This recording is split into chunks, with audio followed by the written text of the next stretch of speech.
18-ാമത്തെ വയസ്സിലാണ് ഇൽമു പഠിക്കാൻ പോകുന്നത്. 33 വർഷം ഇൽമു പഠിച്ചു. ശേഷം 40 വർഷക്കാലം ദർസ് നടത്തുകയും ചെയ്തു. ഈ സമയത്തൊക്കെ ഒരുപാട് വിഷമങ്ങൾ സഹിച്ചിട്ടുണ്ട്, ഒരുപാട് പരീക്ഷണങ്ങൾ നേരിടേണ്ടി വന്നിട്ടുണ്ട്. ഇൽമു പഠിക്കാൻ വേണ്ടി പറഞ്ഞേക്കുമ്പോ ഗൗസുൽ ആലം തങ്ങളുടെ പൊന്നുമ്മ നൽകിയ 40 ദീനാർ, ആ 40 ദീനാർ പെട്ടെന്ന് അങ്ങ് തീർന്നുപോയി. ഉമ്മ കൊടുത്തുവിട്ട 40 ദീനാർ കഴിഞ്ഞപ്പോ ഒരു നേരത്തെ ഭക്ഷണം കഴിക്കാൻ വിഷമിച്ചു പോയി. പടച്ചോനെ, എന്റെ കയ്യിൽ ഒരു ദീനാറുമില്ലല്ലോ, ഇനി ഞാനിങ്ങനെ വിശക്കുമ്പോ ഭക്ഷണം കഴിക്കും എന്ന് ചിന്തിച്ച് മഹാനവറുകള് തൊഴിലെടുക്കാൻ തുടങ്ങി, ജോലി എടുക്കാൻ പോയി. എന്താണ് ജോലി? ജനങ്ങൾക്ക് ആവശ്യമായ വസ്തുക്കൾ അവരുടെ വീട്ടിൽ കൊണ്ടുപോയി എത്തിച്ചു കൊടുക്കുക, ഇതാണ് ജോലി. അതിന് എന്തെങ്കിലുമൊക്കെ കൂലി അവർ തരും. പിന്നെ മഹാനവറുകൾ അങ്ങനെ ആ ജോലി ഞാൻ തുടർന്നു കൊണ്ടുപോകുമ്പോ ഒരിക്കലും ചിന്തിക്കാണ്, പടച്ചോനെ, ഞാൻ ഇങ്ങനെ ജോലി എടുക്കുന്നു, ആളുകൾ എനിക്കതിന് കൂലി തരുന്നു.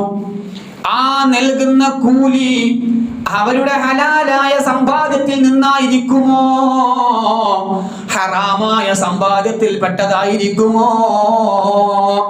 എന്നൊരു സംശയം മഹാനവറുകൾക്ക് വരികയാണ്. പടച്ചോനെ, ഹറാമായ സമ്പാദ്യമാണെങ്കിൽ ഞാൻ ഇതുവരെ കഷ്ടപ്പെട്ടതെല്ലാം വെറുതെയാവുമല്ലോ. അള്ളാഹു ഇഷ്ടപ്പെട്ട വ്യക്തിയാവാൻ എനിക്ക് കഴിയൂല, എന്റെ നിസ്കാരങ്ങൾ അള്ളാഹു സ്വീകരിക്കൂല, എന്റെ ഒരു അമലും അള്ളാഹു സ്വീകരിക്കുകയില്ല എന്ന് ചിന്തിച്ചുകൊണ്ട് ആ ജോലിക്ക് പോക്കങ്ങട് നിർത്തി. പക്ഷേ മഹാനവറുകള് ഭക്ഷണത്തിന് പിന്നീട് പ്രയാസപ്പെടുകയാണ്. വിശക്കുമ്പോ ജനങ്ങൾ ആവശ്യം കഴിഞ്ഞ് ഒഴിവാക്കിയതായ ഭക്ഷ്യവസ്തുക്കൾ, ആ ഭക്ഷ്യവസ്തുക്കളിൽ നിന്ന് കെടിച്ചുകൊണ്ട് വിശപ്പ് മാറ്റുകയാണ്. എന്നിട്ട് മഹാനവറുകൾ പറയും, പടച്ചോനെ, ഇത് എന്തായാലും എനിക്ക് ഹലാലായതാണല്ലോ, കാരണം ഇവർ ആവശ്യമില്ല എന്ന് കരുതിക്കൊണ്ട് ഒഴിവാക്കി തള്ളിയതാണ്, എന്തായാലും ഹലാലാണ് എനിക്ക് ഇത് എന്ന് പറഞ്ഞുകൊണ്ട് ഏതൊക്കെ ആ വേസ്റ്റിൽ നിന്ന് കഴിക്കാൻ പറ്റുന്നുണ്ടോ അതൊക്കെ കഴിക്കുമായിരുന്നു. ഇടക്കിടക്ക് ആ വേസ്റ്റ് കൊട്ടയിലേക്ക് പോയി നോക്കും. വിശപ്പ് വരുമ്പോ, പടച്ചോനെ, ഇന്നൊന്നും കഴിക്കാനില്ലല്ലോ, കഴിക്കാനൊന്നും കിട്ടിയില്ല എങ്കിൽ പച്ചിലകൾ കഴിച്ചുകൊണ്ട് വിശപ്പ് മാറ്റുമായിരുന്നു.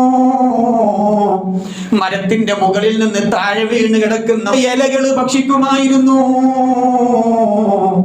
വളരെ സൂക്ഷ്മതയോടുകൂടെയാണ് ഗൗസുൽ ആലം തങ്ങളുടെ ജീവിതം.